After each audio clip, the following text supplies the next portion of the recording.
வணக்கம் மாணவர்களே, எல்லோரும் எப்படி இருக்கீங்க? இப்போ இந்த வீடியோவில் என்ன பார்க்க போகிறோன்னா, 7ஆம் வகுப்பு தமிழ் பாடத்தில் 3ஆம் பருவத்தில் இயல் 2ல் இலக்கணம் நம்ம கொடுத்துருக்காங்க. என்ன இலக்கணம்னா பொது இலக்கணம். இதற்கான ஆன்சர் நம்ம பார்க்க போகிறோம்.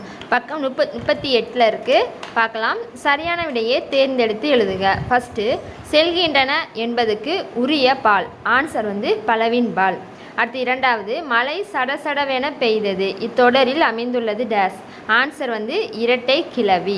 அடுத்து மூன்றாவது, அடுக்குத்தொடரில் ஒரே சொல் டேஸ் முறை வரை அடுக்கி வரும். ஆன்சர் 4. குறிச்சிக்கோங்க. அடுத்த பேஜில் பாருங்கள், நமக்கு எதிர்பாலுக்குரிய பெயர்கள் எழுத சொல்லியிருக்காங்க. மகளிர்னா என்ன வரும்? ஆடவர். ஆண்னா பெண். சிறுவன்னா சிறுமி.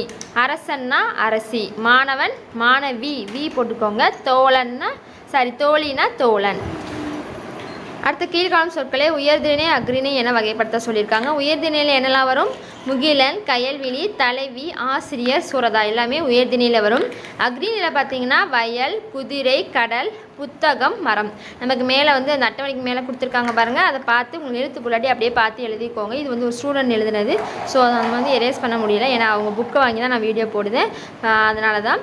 அதுமாதிரி அவங்க ஹேண்ட் ரைட்டிங் வந்ததுன்னா அவங்க மிஸ் திட்ட மாட்டாங்க, அதனால தான். அடுத்து பாருங்கள், மூவிட பெயர்களை அடிக்கோடிட்டு அவை வகைப்படுத்த சொல்லியிருக்காங்க. நம்ம அடிக்கோடு போட்டிருக்கோம், அதே மாதிரி அடிக்கோடு போட்டுக்கோங்க. போட்டுட்டு கீழே தன்மை முன்னிலை படர்க்கை இருக்குது பார்த்தீங்களா, அதை அப்படியே பார்த்து எழுதிக்கோங்க. தன்மையில் எங்கள், எனக்கு, நானும். முன்னிலையில் உங்கள், நீர், நீயே, உங்களோடு. படர்க்கையில் இவர், அது. அதை அப்படியே பார்த்து எழுதிக்கோங்க. அதுக்கடுத்து பாருங்கள், குருவினா கொடுத்துருக்காங்க. மொத்தம் நமக்கு 4 குருவினாக்கள் கொடுத்துருக்காங்க. உயர்திணைக்குரிய பால்கள் எத்தனை? அவை யாவை? ஆன்சர் 35ஆம் பக்கம் இருக்குது, எடுத்துக்கோங்க. 35ஆம் பக்கம் பாருங்கள், உயர்திணைக்குரிய பால்கள்னு சொல்லி கொடுத்து நமக்கு ஒரு மாதிரி ஹெட்டிங்கே கொடுத்துருக்காங்க. அது கீழே ஒரு 3 பாயிண்ட் கொடுத்துருக்காங்களா, அந்த 3 பாயிண்ட்டையும் எழுதிக்கோங்க. எழுதிட்டு அது எடுத்துக்காட்டையும் எழுதிக்கோங்க. ஒரு ஆணை குறிப்பது ஆண்பால், அடுத்து எடுத்துக்காட்டு கொடுத்துருக்காங்க. அடுத்து பெண்ணை குறிப்பது பெண்பால், அடுத்து எடுத்துக்காட்டு கொடுத்துருக்காங்க.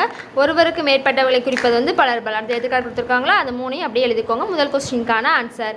அடுத்து 2வது கொஸ்டினுக்கான ஆன்சர் நான் எழுதியிருக்கேன் பாருங்கள், அதை அப்படியே நீங்கள் பார்த்து எழுதிக்கோங்க. நாங்கள் வந்தோம் அப்படிங்கிறது தன்மை பன்மை, பிராக்கெட் போட்டு தன்மை பன்மைன்னு எழுதிக்கோங்க. நீ வந்தாங்கிறது முன்னிலை உரிமை. இது 2வது கொஸ்டினுக்கான ஆன்சர்.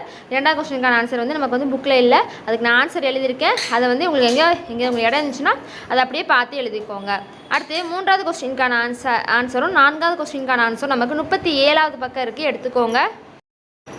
37வது பக்கம் பாருங்கள், இரட்டை கிளவின்னு சொல்லி கொடுத்துருக்காங்களா, அதில் விறுவிறு, கலகல, மலமல ஆகிய சொற்கள் அப்படின்னு சொல்லி எழுதிட்டு ஒவ்வொன்றிலும் அடுத்த 2வது லைனில் ஒவ்வொன்றிலும் இருக்கா, அதுலேருந்து அந்த ஃபுல் பேராவையும் குறிச்சிக்கோங்க.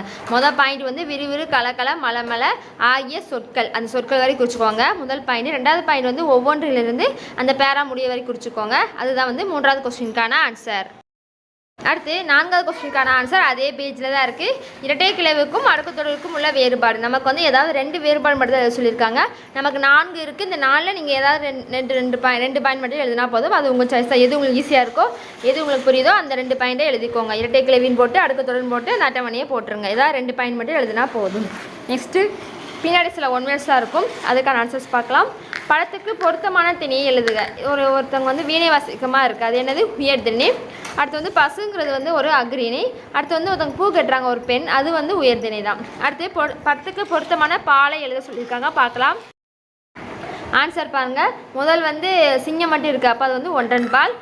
ஒரு ஆண், ஒரு பையன் இருக்கான், அது என்னது? ஆண்பால். அடுத்து பூ இருக்குது, அது ஒன்றன் பால். ஒரு பெண் இருக்காங்க, அது பெண்பால். அடுத்து நிறைய பேர் இருக்காங்க, அது பலர்பால். அடுத்து ஒரு பூக்கள், நிறைய பூக்கள் இருக்குது, அது பலவீன்பால்.